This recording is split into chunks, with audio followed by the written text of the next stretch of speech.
आइए जानते हैं टाइप्स ऑफ डिस्काउंट।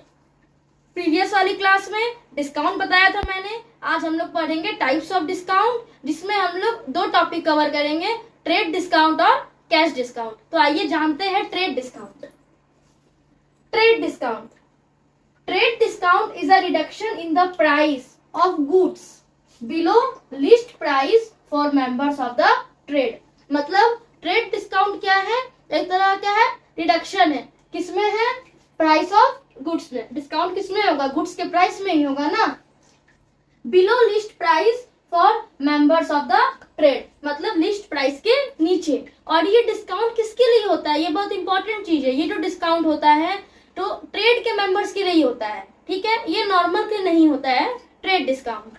आगे हम लोग जानते हैं, trade discount is allowed by the manufacturer to the wholesaler और by wholesaler to the retailer. मतलब ट्रेड डिस्काउंट जो अलाउ किया जाता है, मैन्युफैक्चर देता है होलसेलर को और फिर होलसेलर देता है आपका रिटेलर को।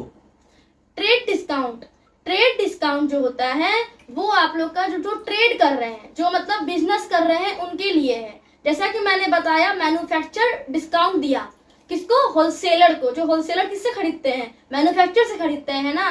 तो वो एक अमाउंट फिक्स होता है वो लोग का हमेशा, क्योंकि वो लोग हमेशा उससे परचेज करते हैं। तो या तो 10% या 20%, ऐसे मेनली मतलब नॉर्मल 10% ही ट्रेड डिस्काउंट होता है। तो ये जो मेनली होता है ना आपका, ये किसके लिए होता है? व्यापारियों के लिए। और जो आपका कैश डिस्काउंट होता है, ये होता है आप लोग का नॉर्मल पीपुल के लिए भी, और व्यापारी भी इसमें कर सकते हैं, ऐसा कोई बात नहीं है, पर ये नॉर्मल पीपुल के लिए भी होता है, तो वो भी हम लोग जानेंगे।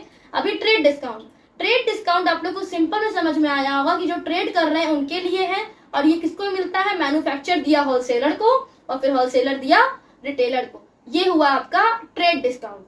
अब हम लोग जानते हैं कैश डिस्काउंट। कैश डिस्काउंट, आखिर कैश डिस्काउंट क्या हो सकता है? देखिए, cash discount is allowed on the amount of the bills for promote. क्या पढ़ेंगे इसको? प्रमोट यानी कि रेडी पेमेंट, और if the payment is made with in a specified time. मतलब आपका कैश डिस्काउंट क्या होता है? कैश डिस्काउंट जो होता है उसके लिए एक स्पेसिफाइड टाइम दिया जाता है। जैसे कि मतलब मान लीजिए कोई गुड्स हम लोगों ने 1000 में खरीदा, ठीक है।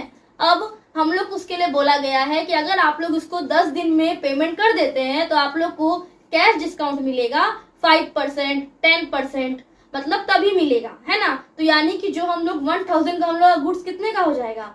50 उसका हो गया, 5% डिस्काउंट, तो यानी कि 950 हम लोग को पे करना होगा। तो इसीलिए इसका नाम दिया गया है कैश डिस्काउंट, क्योंकि ये कैश देने पे ही मिलता है। आइए हम लोग एक एग्जांपल जानते हैं जो मैंने अभी मैं बता रही थी। For example, a company offers a 5% या 5% cash discount to customers who pay within 10 days of the invoice date. Invoice date का मतलब जिस दिन हम लोग ने माल को परचेज किया उस दिन का जो डेट है, उससे अगर 10 दिन में हम लोग पेमेंट करते हैं तो क्या देगी कंपनी? क्या देगी? 5% कैश डिस्काउंट देगी। तो अ कस्टमर, तो एक कस्टमर क्या किया? एक कस्टमर बाइज गुड्स फॉर 1000 का वो गुड्स खरीदा एंड पे विद इन 10 days, क्योंकि उसको पता था कि कैश डिस्काउंट हमको कम मिलेगा 5%, जब 10 days में पेमेंट कर देंगे। तो वो क्या किया? 10 days में पेमेंट कर दिया। तो the cash discount is 50 rupees, यानी कि जैसा कि देखिए 1000 का 5% कितना हो गया? 50 रुपीज। तो उसका कैश डिस्काउंट कितना हो गया? 50 रुपीज। तो उसको आखिर पे कितना करना है? The customer page 950। तो ये आप लोग का हो गया कैश डिस्काउंट। मतलब अगर हम लोग अब देखें तो ट्रेड डिस्काउंट जो हो गया वो किसके लिए हो गया? जो बिजनेस कर रहे हैं, जो ट्रेड कर रहे हैं। और कैश डिस्काउंट किसके लिए हो गया? नॉर्मल पीपुल के लिए भी हो गया। तो आप लोग को ट्रेड डिस्काउंट और कैश डिस्काउंट अच्छे से समझ में आया होगा। और कोई भी डाउट होगा तो आप लोग मुझे कमेंट कीजिए, मैं रिप्लाई दूंगी। अभी 2 टाइप्स के आपके डिस्काउंट और है ना। 4 टाइप्स के पढ़े थे ना हम लोगों ने, तो वो मैं जो बताऊंगी वो मेरा नेक्स्ट पार्ट आएगा डिस्काउंट का। उसमें मैं बताऊंगी कमोडिटी डिस्काउंट, तो स्पेशल डिस्काउंट। वो वाले क्लास को मिस मत कीजिएगा। Thank you.